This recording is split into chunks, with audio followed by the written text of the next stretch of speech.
వి gold trusted gold buyers. మీరు తాకట్టు పెట్టిన బంగారాన్ని విడిపించి ఈ రోజు ఉన్న మార్కెట్ ధరకు కొనబడును.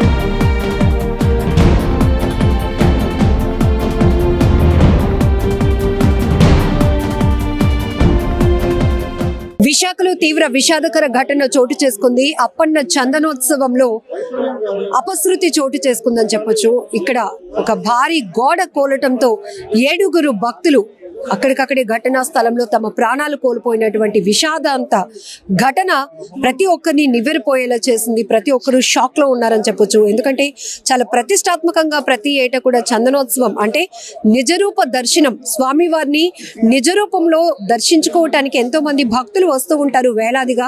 అందుకు తగ్గట్లుగానే దాదాపు 1,00,000 మందికి పైగా భక్తులు వస్తారని అంచనాలతో ఎప్పటికప్పుడు పటిష్టమైన భద్రతా ఏర్పాట్లు కూడా అలాగే అంతే అగ్రెసివ్ గా ఎఫెక్టివ్ గా కూడా ఇక్కడ ఏర్పాట్లు కూడా చేయడం జరుగుతుంది. అయితే సింహగిరి సంబంధించినటువంటి బస్ స్టాప్ నుంచి పైకి వస్తున్నటువంటి వేలో ఏదైతే ఇప్పుడు మీరు చూస్తున్నారు రిటర్నింగ్ వాల్ ఇది.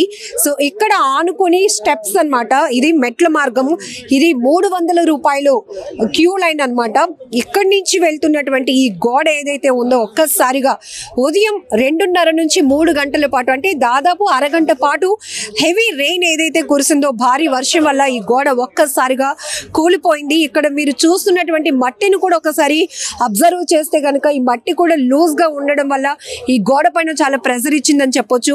సో గోడలో ఈ ఏదైతే గోడ నిర్మాణానికి సంబంధించినటువంటి నిర్మాణంలో కూడా చాలా అవకతవకలు అంటే నాణ్యత లోపం వల్ల ఇది ఎంత వీక్ గా ఉంది. దానివల్ల ఈ గోడ బేగ పడిపోవటానికి అవకాశం అయింది. అందువల్ల ఇంతమంది ప్రాణాలు కోల్పోయారు అనేటటువంటి ఒక వాదన కూడా వినపడుతోంది. జస్ట్ ఇక్కడ మీరు మిగిలినటువంటి ఏదైతే ఈ పగిలినటువంటి గోడను ఒక్కసారి అబ్జర్వ్ చేస్తే మొత్తం ఈ గోడ కూలటానికి ఒక అరగంట పాటు కురిసినటువంటి వర్షం ఏ స్థాయిలో కారణమైందో మనం అర్థం చేసుకోవచ్చు. ఇదే వేలో 300 రూపాయలు అంటే సాధారణ దర్శనం చేసుకోవటానికి చాలా మంది వాళ్ళు ఎక్కువగా వచ్చేటటువంటి క్యూ, రద్దీగా ఉండేటటువంటి క్యూ కూడా 300 రూపీస్ క్యూ లైన్ అనమాట. ఈ వే నుంచి ఎంతో మంది భక్తులు వెళ్ళటానికి సిద్ధంగా ఉన్న టైంలో ఒక్కసారిగా అంటే 3 గంటల ప్రాంతంలో ఆనంద గజపతిరాజు గారు స్వామివారికి తొలి పూజ చేయడానికి వచ్చిన సమయంలోనే ఇంకా మిగతా దర్శనాలు అన్ని క్యూ లైన్లకి కూడా దర్శన భాగ్యం కల్పించే అవకాశం ఉంది. ఆ టైంలో ఒక్కసారిగా కురిసినటువంటి వర్షం ప్రతి ఒక్కరు భయాందోళనకి గురయ్యారని చెప్పొచ్చు. ఉరుములు మెరుపులతో పాటు భారీ వర్షం కురిసింది. ఏంటి రోజు స్వామివారి దర్శనానికి అంతరాయం కలగబోతుందా అనే ఆలోచన. మరొక వైపు ఉగ్ర నరసింహుడైన స్వామివారి చందన ఒలుపులో ఈ రోజు నిజరూప దర్శనానికి ఒక నిదర్శనంగా కూడా ఈ వరుణుడు కురుస్తున్నాడు అనేటటువంటి రకరకాల విశ్లేషణలు జరుగుతుండగానే ఈ విషాదకరమైన ఘటన ఒక్కసారిగా జరిగిందని చెప్పొచ్చు. ఇక్కడ మీరు చూస్తున్నారు ఈ సిమెంట్ బ్రిక్స్, వీటితో నిర్మించినటువంటి గోడ ఒక్కసారిగా కూలిపోవటంతో రేకులు కూడా ఎగిరి పడ్డాయి. దీంతో పాటు ఇనుప కంచె కూడా దానికి ఆనుకొని ఉంది. ఇంకాస్త అది కూడా లేకపోతే కనుక ప్రమాదం మరి పెద్ద స్థాయిలో జరగటానికి అవకాశం ఖచ్చితంగా ఉండేది. ఇక్కడ 7 ఒకేసారి చనిపోయారు. దీంట్లో ఇక్కడ ఆల్రెడీ చందనోత్సవం డ్యూటీలో ఉన్నటువంటి ఎస్డిఆర్ఎఫ్ బృందాలు, ఏపీ ఎస్డిఆర్ఎఫ్ కావచ్చు, ఎన్డీఆర్ఎఫ్ బృందాలు, ఏపీ ఫైర్ డిపార్ట్మెంట్ ఘటన జరిగినటువంటి ఒక 20 మినిట్స్ కి ఘటనా స్థలికి అయితే చేరుకున్నారు. దగ్గరలోనే ఈ భారీ గోడ ఏదైతే కూలిందో ఈ గోడ శబ్దం కూడా మేము విన్నాము. ఆ విన్న వెంటనే ఇక్కడికి ఘటనా స్థలికి చేరుకున్నాము అనేటటువంటి అభిప్రాయాన్ని కూడా వాళ్ళు చెప్పడం జరిగింది. ఇమీడియట్ గా మేమందరం కూడా రెస్క్యూలో పార్టిసిపేట్ చేసాము. దాదాపు 100 మంది వరకు కూడా ఇక్కడ రెస్క్యూ ఆపరేషన్ ఆపరేషన్ చేసి ఇమీడియట్ గా ఈ కంచెల్ని తొలగించారు. ఇవి ఏవైతే ఉన్నాయో ఇక్కడ మీరు చూడొచ్చు, ఈ భారీగా ఉన్నటువంటి సిమెంట్ గోడకి నిర్మాణానికి కావాల్సినటువంటి ఇటుకలు ఏవైతే ఉన్నాయో అవి పూర్తిగా మనుషుల మీద పడిపోవడం వల్ల ఆ కిందని ఇంకా ఈ రెస్క్యూ ఆపరేషన్ చేస్తున్న కొద్దీ ఒక్కొక్కరే మృతదేహాలు బయటకు రావడంతో తీవ్రమైనటువంటి భయాందోళన నెలకొన్నటువంటి పరిస్థితి అయితే నెలకొంది. అది కూడా 3 o'clock ఎర్లీ అవర్స్ లో జరగటం వల్ల కాస్త చీకటిగా కూడా ఉన్నటువంటి పరిస్థితి ఉంది.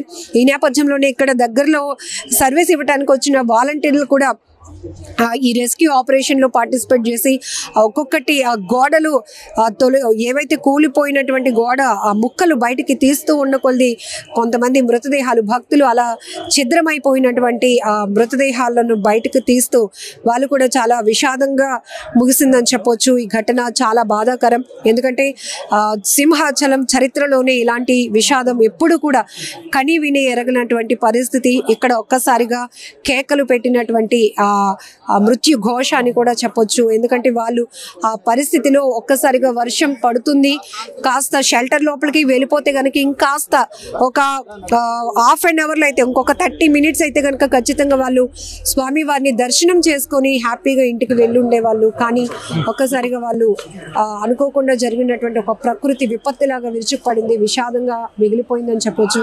ఈ ఘటన చాలా బాధాకరమైన విషయం. ప్రతి ఒక్కరు కూడా ఇక్కడికి ఆలయ అధికారులు కూడా ఇక్కడికి చేరుకొని ఏంటి ఘటనకు సంబంధించినటువంటి ఎక్కడ జరిగింది అనేటటువంటి పరిస్థితిని కూడా పరిశీలిస్తున్నటువంటి దృశ్యాలను చూస్తున్నారు. ఏదైనా కూడా చాలా బాధాకరమైన ఘటన. మరొకరు హాస్పిటల్లో ట్రీట్మెంట్ తీసుకుంటున్నారు, ఆయన త్వరగా కోలుకోవాలని మనందరం కోరుకుంటున్నాం. 7గురిలో కూడా 3 మహిళలు ఉన్నట్లు కూడా తెలుస్తోంది. ఏదేమైనా 100 మంది రెస్క్యూ ఆపరేషన్ చేశారంటే ప్రమాద స్థాయి ఏ రకంగా ఉందో మీరు అర్థం చేసుకోవచ్చు. ఒక్కసారిగా ఈ ఘటన ఇటువైపు రావాలంటేనే భయభ్రాంతులకు గురయ్యేటటువంటి పరిస్థితులు కూడా ఉన్నాయి. మాధవ్ గారు కూడా ఒకసారి ఇక్కడ ఆలయ అధికారులకు కూడా ప్రమాదం ఎలా జరిగింది, ఏం జరిగింది, అసలు అందరూ భక్తులందరూ కూడా స్వామి దర్శనానికి వచ్చిన క్రమంలో ఒకవైపు అక్కడ దర్శనాలు జరుగుతున్నాయి, విఐపీల దర్శనాలు అప్పుడే ప్రారంభమయ్యాయి. అదే సమయంలో అరగంట పాటు కురిసిన భారీ వర్షం ఇంత విషాదాన్ని మిగులుస్తుందని ఎవరు ఊహించలేదు. మాధవ్ గారు మీరు కూడా ఆలయ అధికారులతో మాట్లాడున్నారు, ఏం జరిగింది? ఈసారి ఏర్పాట్లు బాగా జరగాలని చెప్పి మంత్రుల కమిటీ ఏర్పాటు చేసి కూలంకుషంగా ఆలోచన చేయడం జరిగింది.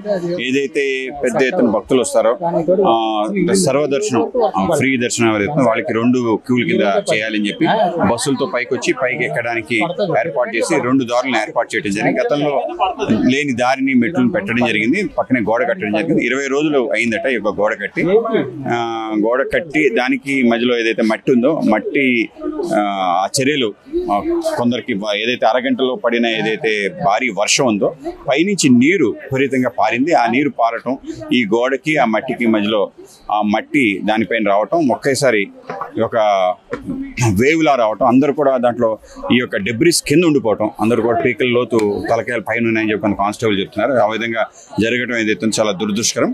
8 మంది మరణించారని చెప్పి ఇప్పుడే వార్త. ఒకళ్ళు 7గురు ఇక్కడే మరణించారు, ఇంకొకళ్ళు హాస్పిటల్ ఇప్పుడే మరణించారు. సో ఇది చాలా దురదృష్టకరం. 3 గాయపడ్డారు. సో ఇది చాలా దురదృష్టకర సంఘటన. సింహాచల ముఖ్యంగా అక్షయ తృతీయ సందర్భంగా ఎప్పుడూ జరిగిన సంఘటన జరిగింది. ఈ విధంగా జరగటం అనేది చాలా అపశృతి, భారీ అపశృతి. తప్పనిసరిగా ఎవరైతే దీనికి బాధ్యులు ఉన్నారో వాళ్ళకి పైన చర్యలు తీసుకోవాలి. అలాగే క్షతగాత్రులందరినీ ఆదుకోవాలి, మృతులకి ఆదుకోవాలి. ప్రభుత్వం తప్పనిసరిగా ఆదుకుంటుంది. అలాగే ఈ యొక్క ఇన్సిడెంట్ మళ్ళీ పునరావృతం కాకుండా అన్ని చోట్ల చర్యలు తీసుకోవాలి. ఇటువంటి గోడ నిర్మాణంలో కాస్త నాణ్యత లోపం వల్ల కూడా ఈ ప్రమాదం జరిగిందని ఊహించవచ్చు. ఎందుకంటే ఇక్కడ లూజ్ సాయిల్, ఇక్కడ కండిషన్ ఆల్రెడీ దేవస్థానం అధికారులకు తెలుస్తోంది. సో ఆ కెపాసిటీ ఎంతవరకు ప్రొటెక్ట్ చేయగలుగుతుంది అనేటటువంటి ఒక ఆలోచన. మీరు చెప్పినట్టు ఇక్కడ డివైడ్ చేయడానికి కొత్తగా ఏర్పాటు చేసిన మెట్ల మార్గానికి ఈ గోడ ఆనుకొని ఉండటం వల్ల ప్రమాద స్థాయి పెరిగింది అని కూడా చెప్తారు. ఆ విధంగా ఇటు సైడ్ పట్టడం, అటు సైడ్ ఇంకో వాల్ ఉండటం కారణంగా రెండింటి మధ్యలో పూర్తిగా ఇరుక్కుని చనిపోవడం జరిగింది. అంటే ముఖ్యంగా ఏదైతే ఫ్లై యాష్ బ్రిక్స్ ఉన్నాయో ఈ భారీ బ్రిక్స్ వీటికి క్యూరింగ్ సరిగ్గా జరిగి ఉండకపోవచ్చు. దాని కారణంగా ఈ విధంగా కూలిపోవడం జరుగుతుంది, లేకపోతే సాధారణంగా జరగదు. సో ఈ బ్రిక్స్ వెయిట్ కూడా చాలా ఎక్కువ ఉంటుంది. ఫ్లై యాష్ బ్రిక్స్, అదే హాలో బ్రిక్స్ అయితే ఇంకోలా ఉంటుంది. సో ఆ విధంగా జరిగిందని, అలాగే మట్టి బ్రిక్స్ ఉన్నా కూడా ఆ విధంగా జరిగి ఉండేది కాదేమో. సో ఆ విధంగా ఈ యొక్క భారీ బ్రిక్స్ కాబట్టి ఆ బ్రిక్స్ దానంతట అవి క్యూర్ అవుతాయనే అభిప్రాయం చాలా మందికి ఉంటుంది, ఎందుకంటే ఆల్రెడీ ఫ్లై యాష్ కాబట్టి.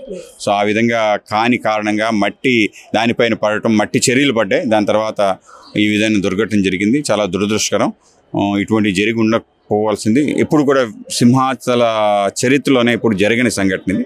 మా అందరికి కూడా చాలా బాధ కలిగిస్తుంది. తప్పనిసరిగా అందరినీ ఆదుకుంటూ ప్రభుత్వం. విషాద ఘటన చాలా తీవ్ర దిగ్భ్రాంతికి గురి చేస్తోంది. ఎందుకంటే ఆలయ చరిత్రలోని ఇలాంటి ఘటనలు ఎప్పుడూ కూడా చూసి ఉండలేనటువంటి పరిస్థితి.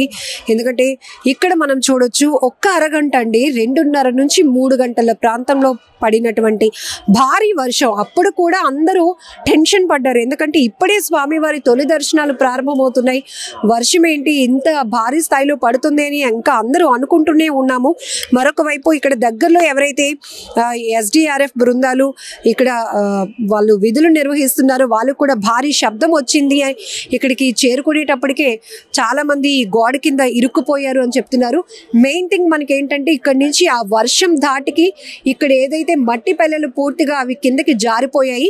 ఈ కన్స్ట్రక్షన్ అనేది కింద నుంచి మనకి బస్ స్టాప్ నుంచి పైకి వస్తున్నప్పుడు మెట్ల మార్గం ద్వారా ఉండడానికి ఈ వాల్ అనేది 20 days క్రితమే దీన్ని నిర్మించారు. దీంట్లో కన్స్ట్రక్షన్ విషయంలో కూడా చాలా అనుమానాలు వ్యక్తమవుతున్నాయి.